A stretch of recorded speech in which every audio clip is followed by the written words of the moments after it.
मला राज्य उपभोगाची इच्छा नाही, स्वर्ग आणि मोक्ष भावनाही मला नाही. माझी एवढीच इच्छा आहे, मानवाची निरक्षरता नाहीसे करण्याचे काम माझ्या हातून अखेरपर्यंत घडेल.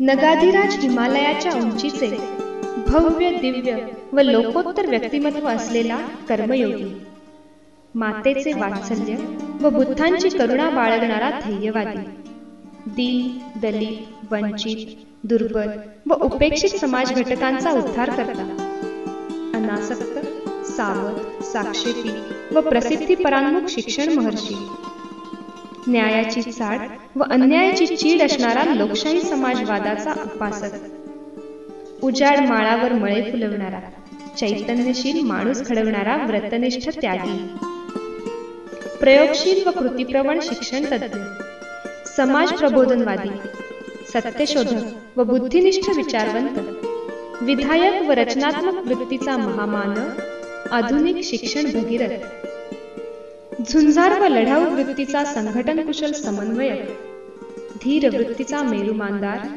क्रांतिकारक आणि थोर तत्वज्ञ, घनगंभीर आवाजाच्या घणाघाती वक्तृत्वाचा, निर्भय, निर्भीड व निस्पृह बाण्याचा पोलादी पुरुष, आधुनिक महाराष्ट्राचा शिल्पकार, थोर मानवतावादी व द्रष्टा, कर्मयोगी, कर्मयोगी, कर्मयोगी.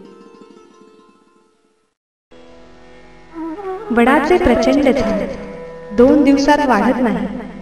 रोपटी येतात, जातात, सुकतात, पण वडाचे झाड एकदा उभे राहिले तर हजारोंना छाया देते. त्याच्या शाखा आकाशाला कवटाळतात, त्याची मुळे पाताळ गंगेची भेट घेतात.